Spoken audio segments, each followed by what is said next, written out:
দিল্লিতে পড়ুয়াদের মারধরের নির্দেশ কে দিল? কেন্দ্রীয় স্বরাষ্ট্রমন্ত্রীকে চিঠি রাহুল গান্ধীর।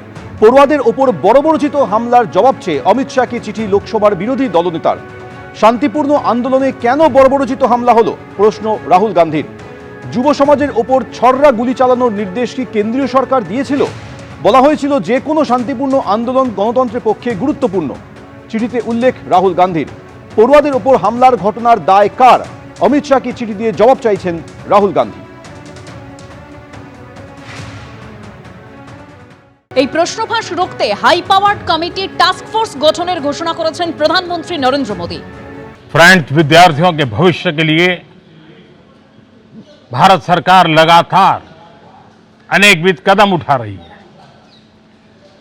जिन लोगों ने विद्यार्थियों के भविष्य के साथ खिलवाड़ किया वे जेलों में सड़ रहे हैं। हमने फास्ट ट्रैक कोर्ट बना चुके हैं। हम कल पार्लियामेंट के अंदर भी कठोर कानूनों के प्रावधान के साथ नया कानून बनाने की दिशा में भी आगे बढ़ रहे हैं। लेकिन हमें भविष्य के लिए सोचना है। हमारी परीक्षा पद्धति विश्वस्त हो, हमारी परीक्षा पद्धति ट्रांसपेरेंट हो, हमारी परीक्षा पद्धति में सबसे ज्यादा अब टेक्नोलॉजी का उपयोग हो। इन सारी बातों को ध्यान में रखते हुए विश्व प्रसिद्ध टेक्नोलॉजी एक्सपर्ट श्रीमान नंदन नीलेकनी जी के नेतृत्व में एक हाई पावर टास्क फोर्स बनाने का निर्णय किया है, जो एग्जामिनेशन रिफॉर्म की तरफ फोकस करेगा और जल्द से जल्द आने वाली परीक्षाओं की विश्वसनीयता को सुनिश्चित करने का काम इसके रिपोर्ट के आधार पर कर दिया जाएगा। बहुत बहुत धन्यवाद। নিটকাণ্ডে প্রবল চাপে মোদী সরকার। কাল বিল পেশ হতে চলেছে। শিক্ষামন্ত্রী ধর্মেন্দ্র প্রধানের ইস্তফার পর বিল পেশ। প্রশ্নফাঁস রুখতে কাল লোকসভায় সংশোধনী বিল পেশ হতে চলেছে।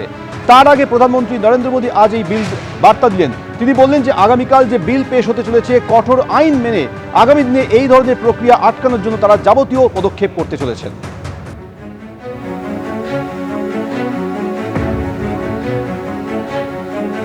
বিলে 10 বছরের সাজা এবং 10 কোটি টাকা জরিমানার সংস্থান রাখা হয়েছে। ফাস্ট ট্র্যাক আদালতে হবে বিচার। 3 মাসের মধ্যে শেষ হবে শুনানি। প্রশ্ন ফাঁস রুখতে কাল লোকসভায় সংশোধনী বিল আসতে চলেছে।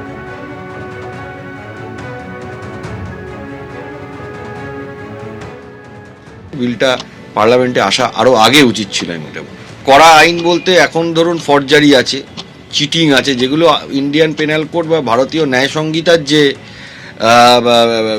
ধারাগুলো আছে সেটা। আর পাবলিক এক্সামিনেশন অ্যাক্টে যে আইনে বলা আছে সেই আইনটা কিন্তু কড়াভাবে পানিশমেন্টের কথা সেরকমভাবে বলা নেই। কারণ আপনি যদি প্রশ্ন ফাঁসের ক্ষেত্রে দেখেন, বিগত যতগুলো প্রশ্ন ফাঁসের ঘটনা ভারতবর্ষে বলুন, আমাদের রাজ্যে বলুন বা বিভিন্ন জায়গায় ঘটেছে, কড়া আইন না থাকার ফলে কি হয়েছে, যারা যারা প্রশ্ন ফাঁস এই অপরাধের সাথে যুক্ত তারা অনেক আইনের আলগা বাঁধনে বেরিয়ে গিয়েছেন।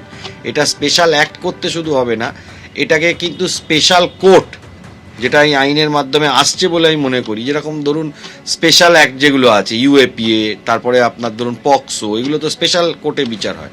এই প্রশ্ন ফাঁসটাও কিন্তু স্পেশাল কোর্টে বিচার হওয়ার প্রয়োজন আছে। তা না হলে ফাস্ট ট্র্যাক কোর্ট না করলে তো আপনি সাজা দেওয়া যাবে না। আর যারা এই চক্রের সাথে যুক্ত আছে, সে সরকারি আধিকারিক হতে পারে, যে কেউ হতে পারে, তাদেরকেও আইনের আয়তায় নিয়ে এসে তাদের বিচার করে তাদেরকে সাজা দিতে হবে। তা না হলে এই প্রশ্নপত্র ফাঁস হয়ে যাওয়ার যে প্রক্রিয়া একটা ভারতবর্ষে তৈরি হয়েছে, এটাকে বন্ধ করা সম্ভব না। নরেন্দ্র মোদী জিরো টলারেন্স নীতি। আন্দোলনকারীরা তার উপর আস্থা রেখেছেন। বিল এনে কার্যকর করতে ফাস্ট ট্র্যাক কোর্ট গঠন করার কথা বলেছেন, জানিয়েছেন শুভেন্দু অধিকারী। দেখুন, নরেন্দ্র মোদীজি বরাবর এসব বিষয়ে জিরো টলারেন্সের নীতি নিয়ে চলেন এবং আন্দোলনকারীরা তার প্রতি আস্থা রেখেছেন এবং তিনি ব্যবস্থা নিচ্ছেন এবং গোটা দেশবাসীর আস্থা আছে এবং তিনি শুধু বিল আনা নয়, কার্যকর করার ক্ষেত্রেও ফাস্ট ট্র্যাকের কথা বলেছেন। বাকি বিস্তারিত বিলে আমরা জানতে পারবো। বিল প্লেসের আগে, অনুমোদনের আগে এর থেকে বেশি কিছু বলা কোনো মুখ্যমন্ত্রী উচিত নয়। কাল সংসদে বিল পেশ হতে চলেছে প্রশ্ন ফাঁস রুখতে। তার আগে কুণাল ঘোষ তিনি প্রশ্ন তুলেছেন, প্রশ্নপত্র ফাঁস রুখতে বিল আনতে হবে কেন? বিলের বিরোধিতা কেউ করবে না। প্রশ্নপত্র ফাঁস রুখতে যদি বিল আসে এটা তো অত্যন্ত ভালো কথা, কিন্তু প্রশ্নপত্র ফাঁস রুখতে বিল আনতে হবে কেন? এটা তো একটা সিস্টেমের ব্যাপার। বিল কখন আসে? একটা আইন থাকে, তার সংশোধনী বা নতুন একটা কিছু আনছে, বিল কি বলবে? প্রশ্নপত্র ফাঁস করবেন না, করলে এই শাস্তি, সেগুলো তো এখনো আছে। প্রশ্নপত্র ফাঁস করুন এমন কি কোনোদিন ছিল দেশে? তাহলে প্রশ্নপত্র ফাঁস রুখতে বিল আসছে। আরে যারা করছে, যে চক্রগুলো বিভিন্ন জায়গায় এই ধরনের কাণ্ড কারখানা করছে, তাদের কড়া শাস্তি এবং ব্যাপারটাকে সিল করার জন্য এটা একটা ব্যবস্থা রাখা দরকার। তার জন্য বিল এনে কত কি হবে? বিল আসছে ভালো কথা, এই বিলের কেউ বিরোধিতা করতে যাবে না, বাট বিল আনতে হচ্ছে কেন? এবিপি আনন্দ, এগিয়ে থাকে, এগিয়ে রাখে।